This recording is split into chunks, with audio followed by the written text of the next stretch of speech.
Welcome to T-SAT. I'm Naresh, history faculty. ఈరోజు మనం ఈ వీడియోలో నూతన మతాల ఆవిర్భావము, అందులో భాగంగా బౌద్ధ మతం గురించి నేర్చుకుందాము. రైట్, బౌద్ధ మతము. ఈ బౌద్ధ మతము అనేది బుద్ధ అనే పదం నుంచి ఏర్పడింది. బుద్ధ అనగా జ్ఞాని, బుద్ధుడు అనగా జ్ఞాని. ఇది ఒక భాషాపరమైనటువంటి పదమే కానీ ఏ వ్యక్తి యొక్క పేరు కాదు. రైట్, ఎవరికైనా జ్ఞానోదయం కలిగితే వారిని బుద్ధ అని చెప్పేసి పిలవచ్చు. పొరపాటున మీకు జ్ఞానోదయం అయినా మిమ్మల్ని కూడా బుద్ధ అని చెప్పేసి పిలవచ్చు. రైట్, కానీ మనకు చరిత్రలో ఒకే ఒక వ్యక్తికి జ్ఞానోదయం అయింది. అతని పేరే గౌతమ బుద్ధుడు. గౌతమ బుద్ధుడి అసలు పేరు సిద్ధార్థుడు. సిద్ధార్థుడి యొక్క తల్లి మహామాయాదేవి. మాయాదేవి లేదా మహామాయాదేవి. మహా అంటే రైట్, ప్రధానమైన రాణి పేరు ముందు మహా అని చేసి యాడ్ చేస్తారు. రైట్, తండ్రి పేరు వచ్చేసి శుద్ధోదనుడు. ఇతను కపిలవస్తు రాజ్యం యొక్క రాజు. రైట్, శుద్ధోదనుడి యొక్క మొదటి భార్య మహామాయాదేవి. రైట్, అంటే మహా అనే పేరు ముందుందంటే ఖచ్చితంగా రాజుతో పాటు సింహాసనం పైన కూర్చున్న అర్హత ఉన్న మహిళ అని అర్థము.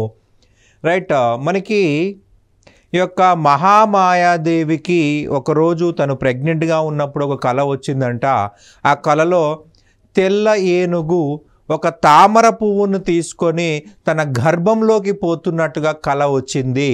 రైట్, ఆ కళకి భయపడి తను ఆ యొక్క కళని తన భర్తకు చెప్పడం జరిగింది. ఆ భర్త శుద్ధోదన మహారాజు పండితులను పిలిపించే అనేక గ్రంథాలను అనలైజ్ చేసి దాని యొక్క అర్థం చెప్పమన్నాడు. సో ఆ యొక్క పండితులు అనేక గ్రంథాలు అనలైజ్ చేసి ఫైనల్గా ఏం చెప్పారంటే, నీకు ఒక కొడుకు పుట్టబోతా ఉన్నాడు, ప్రపంచం గర్వించదగ్గ చక్రవర్తి కాబోతా ఉన్నాడు అతను అని చెప్పేసరికి అతని ఆనందానికి అవధులు లేవన్నమాట. కానీ ఇంకొక వ్యక్తి ఏమన్నా అంటే ఇతను సన్యాసి కూడా అయ్యే అవకాశం ఉంది అని చెప్పేసరికి అతని ఆశలంతా కూడా అడియాశలు అయినట్టుగా అయిపోయినాయి. అతను భయపడ్డాడు. రాజు అయితే ప్రాబ్లం లేదు, ఇతని యొక్క రాజ్యం గొప్పగా విస్తరిస్తుంది, ప్రపంచం గర్వించదగ్గ చక్రవర్తి అంటే అందరూ పొగుడుతారు. మరి సన్యాసి అయితే ఎవరు పట్టించుకుంటారు, మరి తన తర్వాత రాజ్యం ఎవరు పరిపాలించాలనే ఒక బాధ అనేది అతనికి ఏర్పడింది. సో ఆ సన్యాసులని అడిగాడనమాట, ఆ పండితులను అడిగాడనమాట, అయ్యా మరి ఏం చేసి ఇతను సన్యాసిగాడు, ఏం చేసి రాజు అవుతాడు అంటే బాధ దుఃఖం అనేది తెలియకుండా పెంచమన్నారు. సో బాధ దుఃఖం తెలియకుండా పెంచడము జరిగితేనే అతడు సన్యాసి కాడు అన్నారు. వైశాఖ శుద్ధ పౌర్ణమి రోజున మహామాయాదేవి రావి చెట్టు కింద లుంబినిలో రైట్ సిద్ధార్థునకు జన్మనివ్వడం జరిగింది. ఈ లుంబినికే మరి ఒక పేరు రుమ్మిండై.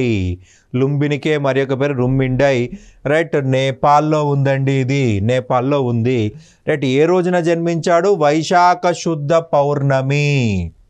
గౌతమ బుద్ధుడు వైశాఖ శుద్ధ పౌర్ణమి రోజున రావి చెట్టు కింద లుంబినిలో జన్మించడం జరిగింది. ఆ లుంబిన్నే మనం రుమ్మిండే అని చెప్పేసి అంటున్నాము. అయితే ఇతను జన్మించిన వారానికే మహామాయాదేవి మరణించింది. సో తన పినతల్లి ప్రజాపతి గౌతమి అతన్ని పెంచి పెద్ద చేసింది. రైట్, యుక్త వయసు రాగానే గౌతముడికి పెళ్లి చేశారు. సిద్ధార్థ గౌతముడికి పెళ్లి చేశారు. మనకి సిద్ధార్థ గౌతముడి యొక్క భార్య పేరు యశోధర. యాక్చువల్గా తన అసలు పేరేంటి? సిద్ధార్థుడు. తన పినతల్లి ప్రజాపతి గౌతమి. తనని పెంచినందుకు గాను ఆమె పేరు మీద ఆమె గౌరవార్థము తన పేరు ముందు గౌతమ అని పెట్టుకున్నాడు. గౌతమ సిద్ధార్థుడు లేదా గౌతమ బుద్ధుడు తన పినతల్లి పేరుని తన పేరు ముందు చేర్చుకున్నాడు గౌతమ అని చెప్పేసి. రైట్, గౌతమ అంటే చీకట్లను తొలగించే వ్యక్తి అని అర్థము, చీకటిని అజ్ఞానాన్ని తొలగించే వ్యక్తి అని అర్థము. రైట్, గౌతమ బుద్ధుడి యొక్క కుమారుడు రాహులుడు. రైట్, యశోధర అలాగే గౌతమ సిద్ధార్థుడి యొక్క కొడుకు రాహులుడు. గౌతమ బుద్ధుడికి ఇష్టమైనటువంటి గుర్రం పేరు కంటక. రైట్, గౌతమ బుద్ధుడికి రథసారథి చెన్నుడు. రైట్, సిద్ధార్థుడు ఎక్కడికి కూడా బయటికి పంపించబడేవాడు కాదు. శుద్ధోదన మహారాజు ఎప్పుడూ కూడా బయటికి పంపించేవాడు కాదు. ఎందుకంటే అతనికి బాధ దుఃఖం తెలియకుండా పెంచమని పండితులు సలహా ఇచ్చారు. ఒకవేళ కనుక అతను బాధ దుఃఖ సంఘటనలు చూసినట్లయితే ఖచ్చితంగా సన్యాసిగా మారుతాడు. సో అని చెప్పేసి ఇతన్ని ఎక్కడికి పంపించేవాళ్ళు కాదు. కానీ ఒకరోజు రాజు లేని సందర్భంలో చనుడితో పాటు సిద్ధార్థుడు అంతఃపురం నుంచి బయటికి వెళ్ళడం జరిగింది. 4 సంఘటనలు చూడడం జరిగిందండి. మొదట ఒక వృద్ధుణ్ణి చూడడం జరిగింది. అయితే చెన్నాని అడిగాడు, ఏంటి అతను అలా ఉన్నాడు, రైట్, అంటే అతను వృద్ధాప్యంలో ఉన్నాడు, రైట్. ప్రతి ఒక్క వ్యక్తి కూడా చిన్నపిల్లవానిగా పుట్టి పెరిగి పెద్ద అయిపోయి జీవనం కొనసాగించి రైట్ ముసలితనంకి వస్తారు అని చెప్పేసి అన్నా. అంటే నువ్వు కూడా ముసలివాడు అవుతావు అంటే అవుతానేమో, రైట్. నేను కూడా ముసలివాడిని అవుతానంటే అవుతావు. సో అంటే ప్రతి ఒక్కరు ముసలి వాళ్ళు అవుతారు అన్నారు. సో ఈ ముసలితనం ఏంటో ఆలోచించి కొద్ది దూరం పోయారు. ఒక వ్యాధిగ్రస్తుడు చూశారు, కుష్టు వ్యాధిగ్రస్తుని చూశారు, రైట్. అయితే ఏంది ఇతను ఇలా ఉన్నాడు, ఇతనికి ఏమైనా సమస్య అంటే అతనికి చెప్పాడనమాట చెన్నుడు, రైట్. అతనికి వ్యాధి వచ్చింది, అందుకే ఈ యొక్క బాధలో ఉన్నాడు అన్నాడు. సో ఇంకొద్ది దూరం పోయిన తర్వాత ఒక శవయాత్ర చూశారు, ఒక మృతదేహాన్ని చూశారు, ఒక శవయాత్ర చూడడం జరిగింది. మళ్ళొకసారి అడిగాడనమాట. శవయాత్రని చూసిన తర్వాత సిద్ధార్థుడు అడిగాడనమాట, రైట్. శవయాత్ర యొక్క మృతదేహం చూశాడు, రైట్. ఏందైనా పడుకుని ఉన్నాడు, 4 మోస్తున్నారు, రైట్ అని దాని గురించి అడిగితే అతను చనిపోయాడు. సో అతని మృతదేహాన్ని సమాధి చేయడానికి వెళ్తున్నారు అని చెప్పేసి అడిగాడు, రైట్. అంటే చనిపోయాడంటే ఆత్మ వెళ్ళిపోయింది అన్నాడు. అంటే నేను కూడా చనిపోతానంటే చనిపోతావేమో, నువ్వు కూడా చనిపోతావు అంటే చనిపోతానేమో, అందరూ చనిపోవాల్సింది ఎవరు ఉండరు ఇక్కడ అని చెప్పేసి చెప్పాడు, రైట్. మరణం గురించి ఆలోచిస్తూ ఇంకొద్ది దూరం పోయారు. ఒక సన్యాసిని చూడడం జరిగింది, రైట్. అతను చాలా సంతోషంగా ఉన్నాడు. అయితే ఇక్కడ ఆశ్చర్యకరం వేసింది, మొదటి 3 సంఘటనల్లో వాళ్ళ దగ్గర మంచి బట్టలు ఉన్నాయి, ఆభరణాలు ఉన్నాయి, కానీ సంతోషం లేదు. ఇక చివరి సంఘటనల దగ్గర బట్టలు సరిగా లేవు, చెప్పులు లేవు, అండర్ గార్మెంట్ వేసుకున్నాడు, అప్పర్ గార్మెంట్ లేదు, గుండు చేసుకుని ఉన్నాడు, మీసాలు గడ్డలు తీసేశాడు, ప్రశాంతంగా ఉన్నాడు. సో మళ్ళీ ఇతని గురించి అడిగితే చెన్నుడు చెప్పాడనమాట, అతను అన్ని బంధాలు తెంచుకున్నాడు, ఎటువంటి బంధాలు లేవు, భార్య లేదు, పిల్లలు లేరు, అందుకే ప్రశాంతంగా ఉన్నాడు అని చెప్పేసి చెప్పడం జరిగింది. సో నేను ఇప్పుడు ఇక్కడ ఈ 4 సంఘటనల గురించి ఆలోచిస్తూ చెన్నుడు అలాగే సిద్ధార్థుడు ఇద్దరు కూడా ఇంటికి వెళ్ళిపోవడం జరిగింది, రైట్. ఆ రోజు రాత్రి, రైట్, ఇంటి నుంచి బయటికి వెళ్ళిపోవడం జరిగింది. సిద్ధార్థుడు 29 సంవత్సరాల వయసులో రాజ్యాన్ని, కుటుంబాన్ని వదిలి వెళ్ళిపోవడం జరిగింది. దీన్నే మనం ఏమంటామంటే మహాభినిష్క్రమణ అని చెప్పేసి చెప్తాము. మహాభినిష్క్రమణ, గ్రేట్ డిపార్చర్, ఇంటి నుంచి వెళ్ళిపోవడము, మహాభినిష్క్రమణ, రైట్. 6 సంవత్సరాల పాటు ఒక ప్రాంతం నుంచి మరొక ప్రాంతానికి వెళ్తూ, రైట్, సత్యాన్వేషణ చేశాడనమాట. బాధ నుంచి, దుఃఖం నుంచి ఎలా బయటపడాలో నేర్చుకునే ప్రయత్నం చేశాడు. ఈ 6 సంవత్సరాలు కూడా బాధ దుఃఖము. ఇతను అలారకలామ ఉద్రక రామపుత్ర అనేటువంటి గురువుల దగ్గర వేద విద్య నేర్చుకున్నాడు. వేదాలు, ఉపనిషత్తులు, సాంఖ్య జ్ఞానము నేర్చుకున్నాడు, కానీ సంతోషం లేదు. ఎందుకంటే వేదాలు, ఉపనిషత్తులు చాలా చక్కగా రాయబడ్డాయి, కానీ నిజ జీవితానికి అప్లై కావు, నిజ జీవితంలో పని చేయవు. మనకి చనిపోయిన తర్వాత స్వర్గం ఉంటే ఎందుకు, చనిపోయిన తర్వాత నరకం ఉంటే ఎందుకు? నిజ జీవితంలో బాధ నుంచి ఎలా బయటపడాలో ఈ వేదాలు చెప్పట్లేవు అని చెప్పేసి వీళ్ళను కూడా వదిలేసి వెళ్ళిపోయాడు, రైట్. రాజయోగా ప్రాక్టీస్ చేశాడు, సిద్ధయోగా ప్రాక్టీస్ చేశాడు, హఠయోగా ప్రాక్టీస్ చేశాడు, అనేక రకాల గురువుల్ని కలిశాడు, కానీ సంతోషం లేదు, రైట్. మనకి ఇప్పుడు నిజ జీవితంలో బాధ దుఃఖం నుంచి ఎలా బయటపడాలో అతనికి అర్థం కాలేదు, రైట్. 35 సంవత్సరాల వయసులో బీహార్లోని గయా అనే ప్రాంతంకు వెళ్ళాడు. గయా, దీన్నే మనం ఉరువేల అంటున్నాము. యాక్చువల్గా అసలు పేరు ఉరువేల. బుద్ధుడికి జ్ఞానోదయం అయిన తర్వాత దాన్ని గయగా పిలువబడింది, రైట్. ఈ ప్రాంతంలో పూర్తిగా ఆహారం తీసుకోవడము ఆపేశాడు. ఎందుకంటే ఇంటి నుంచి వచ్చి 6 సంవత్సరాలు అయిపోయింది. ప్రజల బాధకి దుఃఖానికి ఒక సొల్యూషన్ కనిపెట్టలేకపోయిన బాధతోటి ఆహారం తీసుకోవడం ఆపేశాడు. అయితే ఆల్మోస్ట్ చనిపోయే పరిస్థితి. రైట్. బక్కచిక్కిపోయాడనమాట. సుజాత అనే గ్రామీణ మహిళ సిద్ధార్థుణ్ణి చూసి ఒక వనదేవత అనుకుంది. వనదేవత అనుకుని నైవేద్యం పెట్టేసి దండం పెట్టుకుని వెళ్ళిపోయింది. ఎందుకో సిద్ధార్థుడికి నచ్చింది, తినేశాడు. అదే ప్లేస్లో 48 రోజుల పాటు కూర్చున్నాడండి. 48 రోజుల పాటు కూర్చొని తపస్సు చేయడం జరిగింది. 49వ రోజు అతనికి జ్ఞానోదయం కలిగింది. రైట్. ఈ సిద్ధార్థుడు ఎక్కడ కూర్చున్నాడయ్యా అంటే నిరంజన నది. రైట్. ఆ గయలో ఉన్నటువంటి నది పేరేంది? నిరంజన నది అని గుర్తుపెట్టుకోవాల్సి ఉంటుంది. గయలో ఉన్న నది నిరంజన నది, దానికే పాల్గుణ నది అని కూడా ఉంది. రైట్. రావి వృక్షం కింద 48 రోజుల పాటు తపస్సు చేశాడు. రైట్. వైశాఖ శుద్ధ పౌర్ణమి రోజున గౌతముడికి జ్ఞానోదయం కలిగింది. సో ఆ రోజు నుంచి సిద్ధార్థుణ్ణి గౌతమ బుద్ధ అని చెప్పేసి పిలవడం జరిగింది. వైశాఖ శుద్ధ పౌర్ణమి రోజున గౌతముడికి జ్ఞానోదయం కలిగింది. సో ఆ రోజు నుంచి గౌతమ బుద్ధుడు అని చెప్పి పిలుస్తున్నాము. మనం పుట్టింది ఏ రోజు చెప్పుకున్నామండి? వైశాఖ శుద్ధ పౌర్ణమి. రైట్. జ్ఞానోదయం అయింది కూడా వైశాఖ శుద్ధ పౌర్ణమి. ఎన్ని సంవత్సరాల వయసులో? 35 సంవత్సరాల వయసులో, 35 ఇయర్స్ ఏజ్లో రైట్ జ్ఞానోదయం కలిగిందనమాట. రైట్. ఈ సంఘటన జరిగిన తర్వాత నుండి సిద్ధార్థుడు బుద్ధుడిగాను, గయ బుద్ధగయగాను, రావి చెట్టును బ్రోధి వృక్షంగాను పిలువబడుతూ ఉంది. రైట్. తపస్సు సమయంలో భగ్నం కలిగించడానికి ప్రయత్నించిన మహిళ మర. రైట్. ఈ 49 రోజుల పాటు తపస్సు చేశాడు కదా, ఆ యొక్క తపస్సుకి ఇబ్బంది పెట్టినటువంటి మహిళ మర. కానీ గౌతమ్ బుద్ధుడు ఎటువంటి చలించలేదన్నమాట. మనకి గౌతమ్ బుద్ధుడి శిల్పాలు పరిశీలించినట్లయితే భూమి స్పర్శ ముద్ర, భూమి స్పర్శ ముద్ర ఉన్నటువంటి శిల్పం అనేది రైట్ గౌతమ్ బుద్ధుడికి సంబంధించింది. ఆ భూమి స్పర్శ ముద్ర రైట్ తన యొక్క చాస్టిటీకి, శీలానికి భూమే సాక్ష్యము అని చెప్పేసి ఈ మరకి వ్యతిరేకంగా మనకి ఆ యొక్క శిల్పం చెక్కబడింది. రైట్. ఎప్పుడైతే గౌతమ్ బుద్ధుడు సిద్ధార్థుడు గౌతమ్ బుద్ధుడు అయ్యాడు, అతను కొన్ని బిరుదులు రావడం జరిగింది. శాక్యముని. ఇతని వంశం పేరేంటండి? శాక్య వంశం కాబట్టి శాక్యముని అన్నారు. అంగీరసుడు, తథాగతుడు, ఇవి అతని యొక్క ముఖ్యమైన బిరుదులు. బుద్ధుణ్ణి ఆసియా జ్యోతి అని అన్నది ఎడ్విన్ ఆర్నాల్డ్. ఎడ్విన్ ఆర్నాల్డ్ రాసిన గ్రంథము ఆసియా జ్యోతి, లైట్ ఆఫ్ ఏషియా. బుద్ధుణ్ణి ప్రపంచ జ్యోతి అన్నది రైస్ డేవిడ్ అనే వ్యక్తి బుద్ధుణ్ణి ప్రపంచ జ్యోతి అన్నాడు.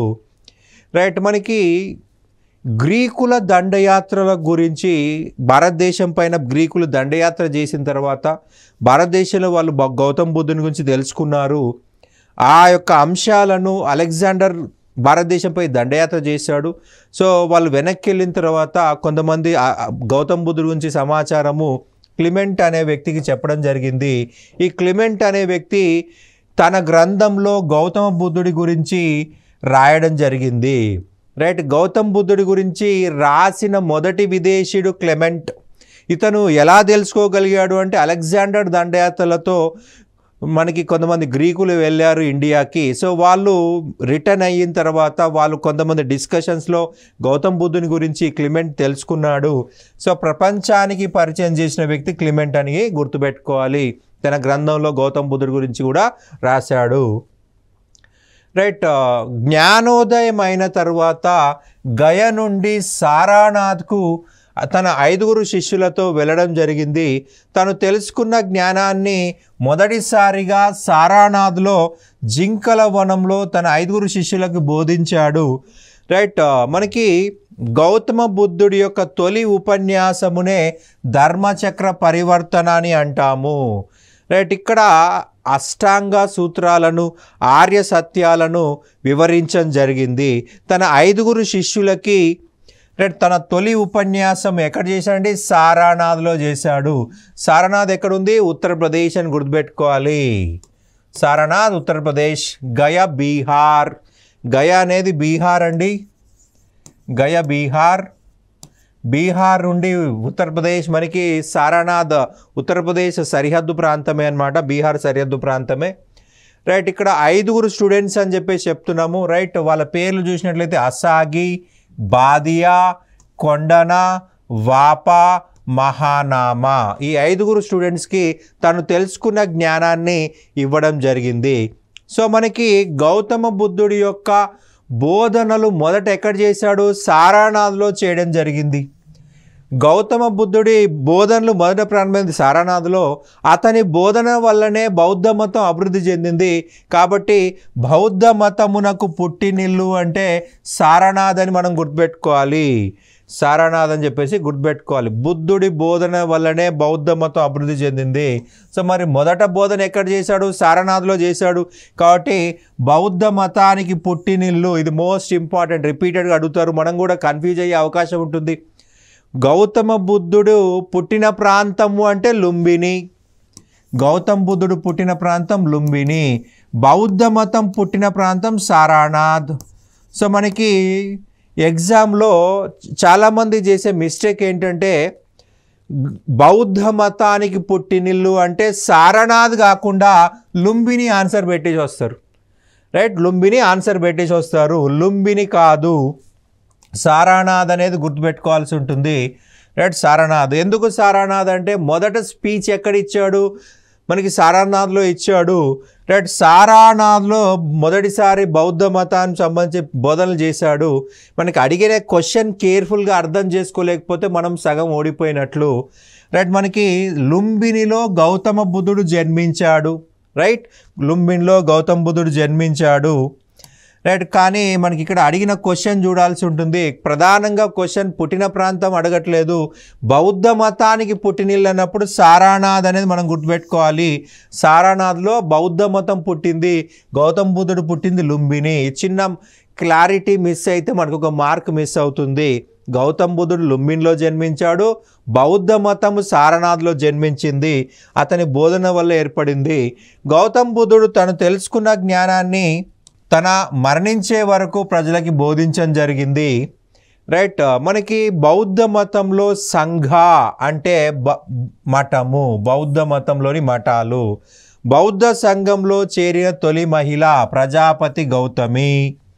తన పినతల్లే మొట్టమొదటి మహిళగా చెప్పాలి.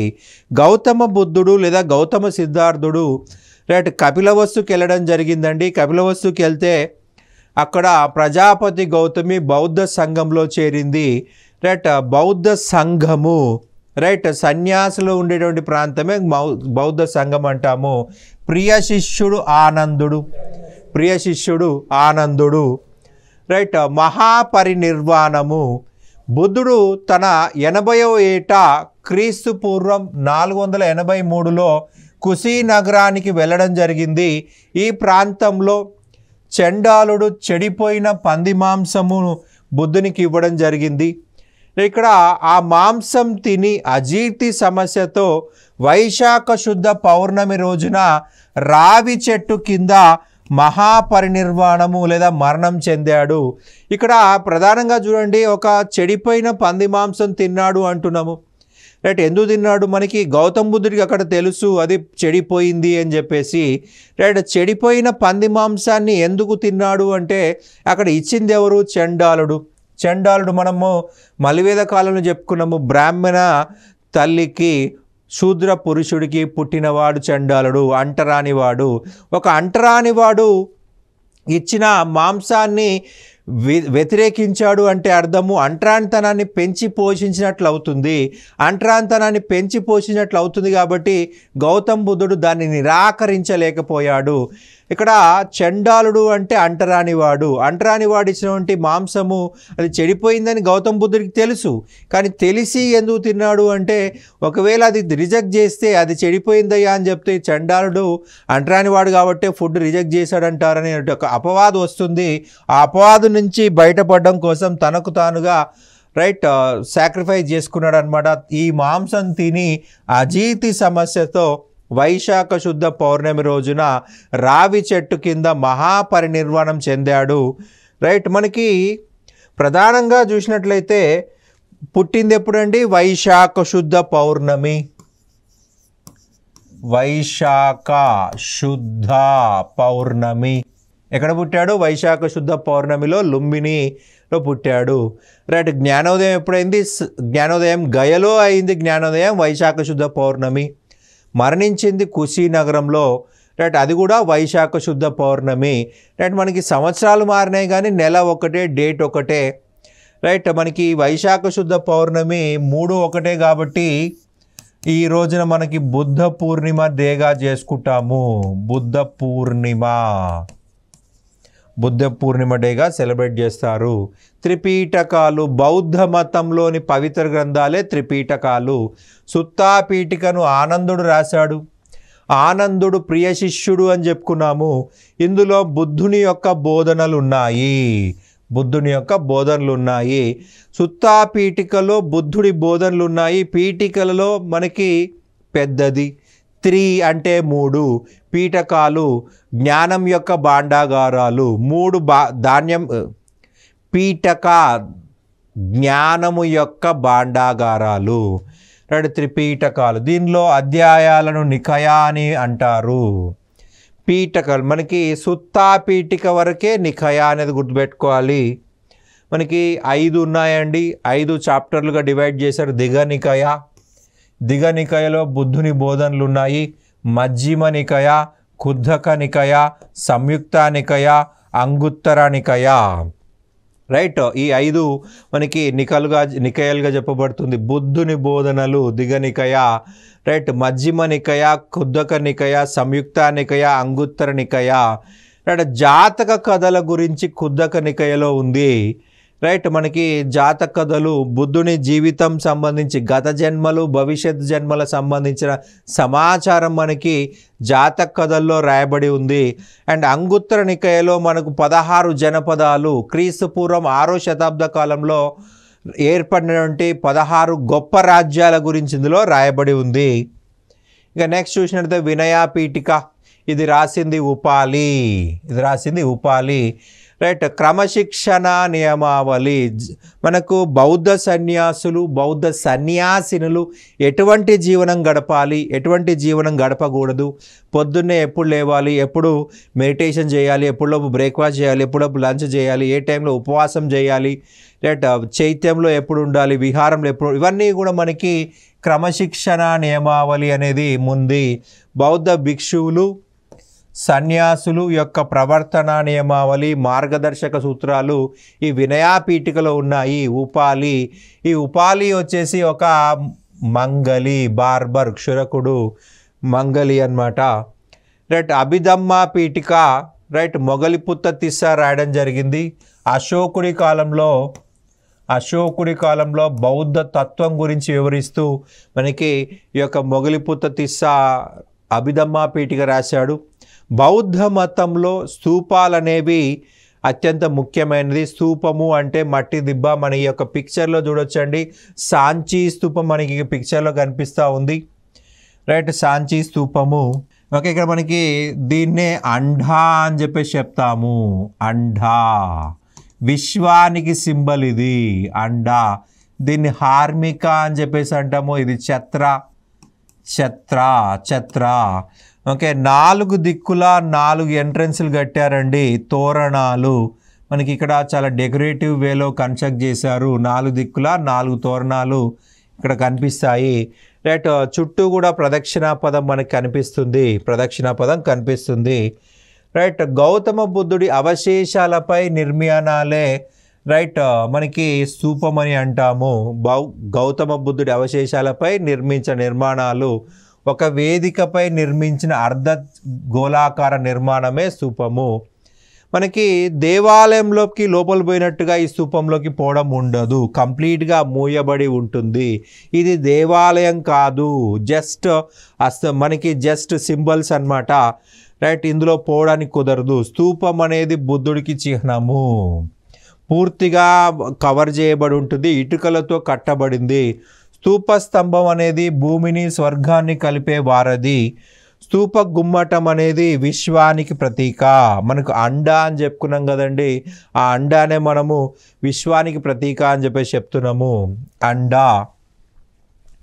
సో దీ యొక్క దాన్నే మనము గుమ్మటము అన్నాం లేదా అండ అంటున్నాము. ఇదే విశ్వానికి సింబల్ అన్నమాట. మనకి స్తూపాన్ని 3 రకాలుగా వర్గీకరించవచ్చు. ధాతు గర్భిత స్తూపము బుద్ధుడి యొక్క ప్రధాన అవశేషాలపై నిర్మించింది. బుద్ధుడి ధాతువులుంటే ధాతు గర్భిత స్తూపం అని చెప్పేసి అంటాము. పారిభోజక బౌద్ధ గ్రంథాలపై నిర్మించినట్లయితే పారిభోజక. ఉద్దేశిక ఒక ఉద్దేశంతో నిర్మించబడిన స్తూపము, ఒక పర్పస్తో నిర్మించబడిన స్తూపము.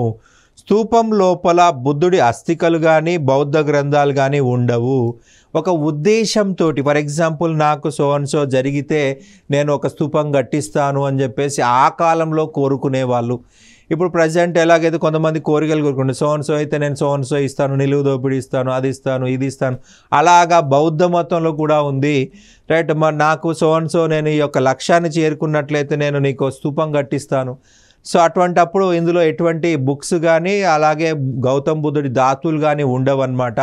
ఒక ఉద్దేశంతో నిర్మించబడింది ఉద్దేశిక స్తూపము. ఇట్లా 3 ఉంటాయి మనకి. రైట్, అశోకుడి కాలంలో విదిషలో సాంచీ స్తూపం నిర్మించబడింది. సాంచీ స్తూపం విదిష మనకి దగ్గరగా ఉంటుంది. విదిష అంటే మనకి ప్రజెంట్ మనకి బేసానగరే విదిష అని చెప్పేసి అంటాము. సాంచీ దాదాపు ఒక 20-30 కిలోమీటర్ డిస్టెన్స్లో మనకు కనిపిస్తుంది.